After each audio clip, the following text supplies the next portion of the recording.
flash flood warning for southeastern Johnson County, southeastern Keokuk County, northwestern Louisa County, central Washington County, until 1 a.m. Wednesday. At 6:51 p.m., Doppler radar indicated thunderstorms producing heavy rain across the warned area. Between 1 and 2 inches of rain have fallen.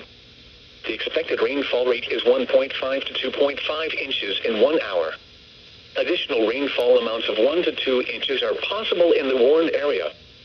Flash flooding is ongoing or expected to begin shortly. Expected hazards include flash flooding caused by thunderstorms. Radar. Flash flooding of small creeks and streams, urban areas, highways, streets, and underpasses, as well as other poor drainage and low-lying areas.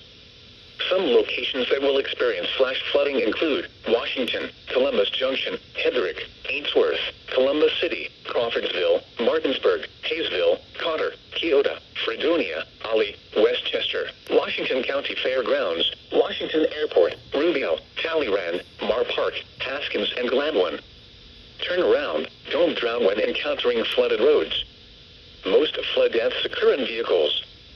Repeating, a flash flood warning has been issued until 1 a.m. Wednesday for the following counties in Iowa, Johnson, Keokuk, and Washington.